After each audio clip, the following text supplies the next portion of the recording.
देख लेंगे, मैं बोल दूंगी मैम को। तुम तो अभी तक सिर्फ दो ही चैप्टर, दो मतलब दो ही वीडियो लेक्चर हुआ है सिर्फ, वो भी चैप्टर 1 के। अच्छा, एक बार मैम तुम को बोलना, चैप्टर, फिर तुम अरे बोलना मैम तुम। मैम मेरी मैम से। चलो, तो देखो, प्राइमरी स्पर्मेटोसाइट मियोसिस फर्स्ट करता है, सेकेंडरी स्पर्मेटोसाइट बनाता है, वो मियोसिस सेकंड करता है और स्पर्मेटिड बनाता है। तो आपको पूछा क्या जाता है पता है? पूछा ये जाता है कि कौन एन और कौन टू एन होता है। तो आपको अच्छे से पता होना चाहिए कि मियोसिस फर्स्ट को ही रिडक्शन फेज बोलते हैं। रिडक्शन फेज, यानी कि यहीं पर क्या होते हैं, क्रोमोसोम नंबर हाफ होते हैं। सो प्राइमरी स्पर्मेटोसाइट सिर्फ डिफरेंशिएटेड स्पर्मेटोगोनिया ही है, कुछ और चेंज नहीं हुआ है, सिर्फ एक फंक्शन करने लगा। सारे स्पर्मेटोगोनिया में से कुछ स्पर्मेटोगोनिया मियोसिस फर्स्ट करने लगते हैं, उनको आप बोलते हो प्राइमरी स्पर्मेटोसाइट, जो कि 2n नेचर का था। मियोसिस फर्स्ट किया उसने, बनाया पिंक कलर का सेकेंडरी स्पर्मेटोसाइट। अब एक से दो बनेंगे, ठीक है, और दो से बनेंगे फिर चार, है ना। मियोसिस टू क्या है, सिंपल माइटोसिस जैसा ही होता है। यहाँ रिडक्शन हो गया एक बार। अब रिडक्शन होने के बाद क्या होता है, मियोसिस सेकंड स्टेज आती है, जिसमें कि साइटोप्लाज्मिक डिवीजन से चार सेल और बन जाते हैं। तो secondary spermatocyte meiosis two complete करके स्पर्मेटिड बनाएगा, जो कि चार इन नंबर होंगे। अब ये भी गोल मटोल है, ये भी गोल मटोल है, लेकिन आपका जो स्पर्म होगा वो थोड़ा सा इलोंगेटेड और एक अलग स्ट्रक्चर का होता है। तो स्पर्मेटिड जो कि बिल्कुल लुमेन के अंदर पहुंच चुके हैं, वो क्या करते हैं बेटा, स्पर्मियोजेनेसिस करते हैं। ये कैसा डिवीजन होता है, ये डिवीजन नहीं, सॉरी, ये कैसा प्रोसेस होता है, ये मेटामॉर्फोसिस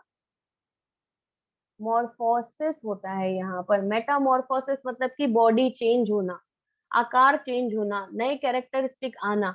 तो ऐसा कुछ होता है स्पर्मियोजेनेसिस, यानी कि एक गोल मटोल सा स्पर्मेटिड एक सुंदर से पतले से स्पर्मेटोजोआ या फिर स्पर्म में कन्वर्ट हो जाता है।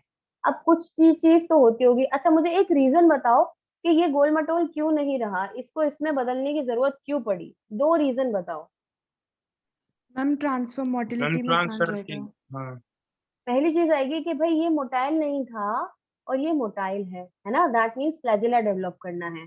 सेकंड, यहाँ पे भर भर के साइटोप्लाज्म है। हमें पापा से क्या चाहिए, न्यूक्लियस चाहिए या साइटोप्लाज्म?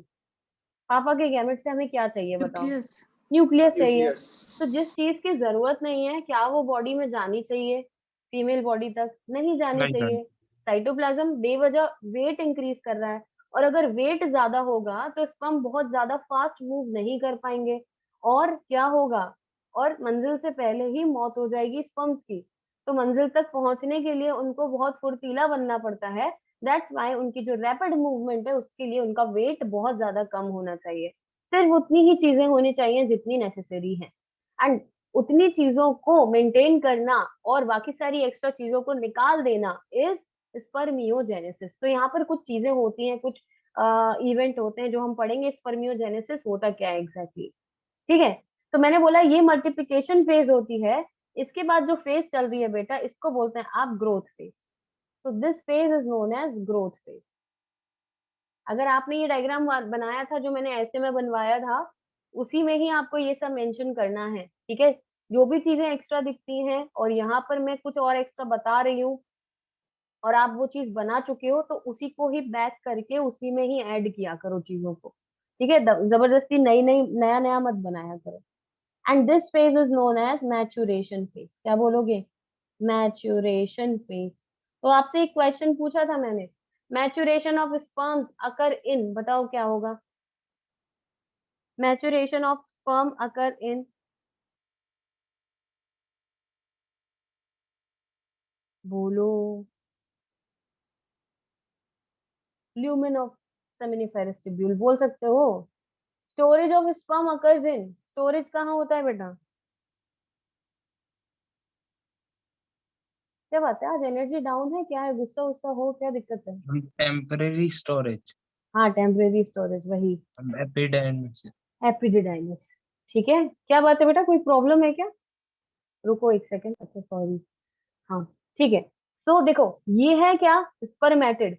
मतलब कि मियोसिस सेकंड कंप्लीट करने के बाद ये जो स्पर्मेटिड है ये ऐसा होता है, एक नॉर्मल सेल ही है आपके बॉडी के जैसा ही, जैसे बाकी सारे सेल्स होते हैं वैसा ही ये है, बस ये हैप्लॉइड होता है। और ज्यादा कुछ डिफरेंस नहीं है। अब इसमें कुछ डिफरेंसेस आते हैं तब जाके ये क्या बनता है, एक स्मार्ट सा पतला दुबला और स्पर्म बनता है। अब इसमें क्या क्या चीजें चेंज होती हैं, ऐसा क्या होता है कि ये एक स्पर्म बन जाता है, उस पूरे प्रोसेस को बोलते हैं आप स्पर्मियोजेनेसिस। ठीक है, तो आपको ये डायग्राम कभी नहीं पूछा जाएगा, ना ये डायग्राम आपको याद रखना है, आपको सिर्फ इसको समझना है ताकि आपको इवेंट समझ आ जाए बस कि क्या क्या चेंजेस होते हैं। तो देखो, एक फेज होता है गोल्गी फेज, यानी कि यहाँ पर एक नॉर्मल सेल के अंदर गोल्गी बॉडी एक जगह सारे एंजाइम इकट्ठे करने लगती है, क्योंकि एंजाइम की जरूरत पड़ेगी बहुत ज्यादा। जब स्पर्म फीमेल बॉडी में जाएंगे तो वहां पर एंजाइमेटिक एक्टिविटी बहुत ज्यादा करनी पड़ती है, एंड दैट एंजाइमेटिक एक्टिविटी के लिए बहुत सारे एंजाइम चाहिए, और ये यहीं से लेके जाने पड़ेंगे क्योंकि वहां तो मिलेंगे नहीं। तो जो चीजें वहां नहीं मिलने वाली है ना, वो सारी चीजें हमको पैक करनी है। और हमको ये भी ध्यान रखना है कि जो स्पर्म है उसका साइज छोटा रहे, और वो फुर्तीला हो, उसका वेट ज्यादा ना हो, उसमें फालतू की चीजें नहीं हो। ये सारी चीजों को कंट्रोल करना इज स्पर्मियोजेनेसिस। तो पहले क्या होता है, गोल्गी बॉडी एक पैकेट बनाती है जिसके अंदर खूब सारे एंजाइम भरे जाते हैं। ठीक है, हाइड्रोलाइटिक एंजाइम। ठीक है, ये लगभग लाइसोसोम के जैसा होता है, एंड इसको आप बोलते हो एक्रोसोम। तो एक्रोसोम क्या है, एक्रोसोम एक तरह का बैग लाइक स्ट्रक्चर है जिसके अंदर बहुत सारे एंजाइम पैक होने वाले हैं। तो ये जो डार्क ब्लू कलर से दिख रहा है, ये डार्क ब्लू वाला जो स्ट्रक्चर है, इसको बोलते हैं आप एक्रोसोम। धीरे धीरे इसका साइज इंक्रीज होता चला जाएगा, और ये एक स्पर्म के बिल्कुल हेड में आगे वाले रीजन में जाएगा, क्योंकि अगर स्पर्म को एंटर करना है तो उसका हेड ही होगा जो कि उसको एंटर करवाने में मदद करेगा, और हेड रीजन में बहुत सारे एंजाइम होने चाहिए। ठीक है, तो फर्स्ट फेज में तो पहली चीज क्या हो जाती है कि भाई एक्रोसोमल फॉर्मेशन या एक्रोसोमल ग्रैन्यूल बनने लगते हैं, गोल्गी बॉडी बनाती है उनको। ठीक है, इसके बाद और क्या होता है, देखो माइटोकॉन्ड्रिया की जरूरत पड़ेगी, सेंट्रियोल की जरूरत भी पड़ेगी, तो ये दोनों भी मेंटेन रहते हैं। अब धीरे धीरे हमको क्या चाहिए, स्पर्म गोल की बजाय लंबा होगा तो स्ट्रीम लाइन मोशन बहुत अच्छे से हो जाएगा। मतलब आप एक हाथी को तैरने को बोल दो और आप एक मछली को तैरने को बोल दो, तो ऑब्वियस सी बात है मछली ज्यादा अच्छे से तैर पाती है। ठीक है, दैट मीन आपको स्ट्रीम लाइन बॉडी चाहिए, स्ट्रीम लाइन शेप होना चाहिए किसका, स्पर्म का, जिससे वो अच्छे से स्विम करके जा सके। ठीक है, तो अब होगा क्या, ये धीरे धीरे इलोंगेटेड जो इसका साइटोप्लाज्म है, वो धीरे धीरे इलोंगेटेड फॉर्म में कन्वर्ट होने लगता है, और एक्रोसोम है वो ऊपर एक कैप लाइक स्ट्रक्चर बनाने लगा है, क्योंकि आपको अच्छे से पता है कि न्यूक्लियस के ऊपर अगर एक्रोसोम प्रेजेंट होगा और एंटर करेगा तो एक्रोसोम एंजाइम सिक्रीट कर करके और न्यूक्लियस को अंदर जाने में मदद करेगा। तो यही मोटिव है कि एक्रोसोम जो होता है वो आगे हेड रीजन पे क्या होता है, एग्रीगेट हो जाता है। अब इसी के जस्ट पीछे होता है न्यूक्लियस। ठीक है, अब देखो सारे माइटोकॉन्ड्रिया एक जगह इकट्ठा होने लगे हैं, धीरे धीरे फ्लैजेला बनने लगा। फ्लैजेला किससे बनता है, क्लास 11th की बात है, flagella is made up of centriole. Flagella किसकी मदद से बनेगा, सेंट्रियोल की मदद से। तो सेंट्रियोल यहाँ लग गया एक जगह, और यहाँ से उसने एक फ्लैजेला बना दिया। एक ही फ्लैजेला होता है एक स्पर्म के अंदर। ठीक है, और इस फ्लैजेला को चाहिएगा मूव करने के लिए energy, and that energy will come from, बताओ एनर्जी कहाँ से मिलने वाली है, माइटो माइटोकॉन्ड्रिया। माइटोकॉन्ड्रिया माइटोकॉन्ड्रिया, है ना।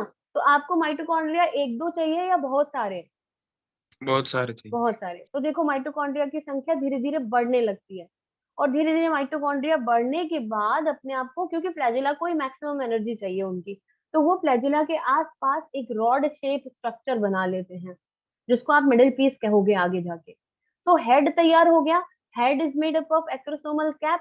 ठीक है, एक्रोसोम एंड न्यूक्लियस, ये पर्पल कलर का न्यूक्लियस, इसके नीचे मिडिल पीस होगा जिसमें कि ढेर सारे माइटोकॉन्ड्रिया लगने वाले हैं। ठीक है, इन्होंने बना लिया इस तरीके से मिडिल पीस। साथ ही साथ एक्स्ट्रा साइटोप्लाज्म हट रहा है, देखो रेसिडुअल बॉडी है ये, एक्स्ट्रा साइटोप्लाज्म हट रहा है। हो सकता है इनके साथ एक दो माइटोकॉन्ड्रिया चले जाएं, that's none of our business. ठीक है, क्योंकि हमको एक अच्छे मात्रा में सारी चीजें चाहिए, और जो भी एक्स्ट्रा चीजें हैं वो सब हट जानी चाहिए। तो साइटोप्लाज्म अभी भी ज्यादा है, एक्रोसोम लग गया, यहाँ पर हेड बन गया, यहाँ पर मिडिल पीस बन गया, पीछे फ्लैजिला है जो कि टेल बोला जाता है, वो भी बन गया। अभी भी साइटोप्लाज्म का अमाउंट बहुत ज्यादा है। धीरे धीरे ये साइटोप्लाज्म भी रिड्यूस हो जाएगा, और प्लाज्मा मेम्ब्रेन की एकदम पतली सी लेयर रह जाएगी पूरे स्पर्म पर, और फाइनली आप उसको क्या बोलोगे, मैच्योर स्पर्मेटोजून या स्पर्मेटोजोआ या स्पर्म बोलोगे। क्या बात समझ आ गई, कितनों को समझ आ गई है, थम्स अप कर दीजिए, बोलो। अच्छे से समझ आ गया? जोया तुम्हारे अच्छे थे नोट्स, मैंने देखे थे। इस बचे हुए साइटोप्लाज्म को लाइसोसोम डाइजेस्ट कर देगा। लाइसोसोम और उसके अंदर सेमिनिफेरस ट्यूब्यूल के अंदर सर्टोली सेल वगैरह है, वो खा जाएंगे इसको। वेरी गुड, सबको समझ आ गया? हरिओम समझ आ गया आपको? प्रियांशी? गुड। ठीक है, तो इसको बोलते हैं बेटा स्पर्मियोजेनेसिस। कभी भी कंफ्यूज नहीं होना है स्पर्मेटोजेनेसिस और स्पर्मियोजेनेसिस में। ठीक है, तो सबसे पहले तो हम देखते हैं कि इसके इवेंट्स जो हमने पढ़े अभी, जो मैंने आपको बताया, कटाई छटाई जो भी कुछ हो रही है, उसको एक वर्ड टू वर्ड फॉर्मेट में देखें। तो सबसे पहले क्या होगा, चलो बताओ, तुम लोग ही बताओ। स्पर्मियोजेनेसिस की बात कर रहे हैं, बताओ सबसे पहले क्या होगा। Spermiogenesis is transformation of spermatid into spermatozoa. Very good, spermatozoa या स्पर्म। हाँ जी, उसी को ही स्पर्मेटोजून बोलते हैं, एक ही बात है। ठीक है, सो यहाँ पर बात कर रहे हैं आप, सबसे पहले क्या होगा, सबसे पहले होगा एक्रोसोम एग्रीगेशन। एक्रोसोम एग्रीगेट होगा, कौन करवाएगा? कौन सा सेल ऑर्गेनेल है जो कि एग्रीगेशन करवाता है एक्रोसोम का? बताओ जल्दी फटाफट से, अभी अगर थोड़ा सा सुन रहे थे मेरी बात को तो बोलो, कौन करवा रहा था बेटा?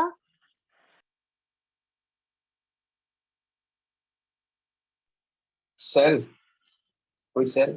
सेल गोल्गी के अंदर Golgi, very good, Golgi body करवा रही थी। तो सबसे पहले होता है एक्रोसोमल एग्रीगेशन, यानी कि डिफरेंट टाइप ऑफ एंजाइम इकट्ठे होते हैं यहाँ पर। ठीक है, एक्यूमुलेट होते हैं और क्या बनाते हैं? एक्रोसोम बनाते हैं।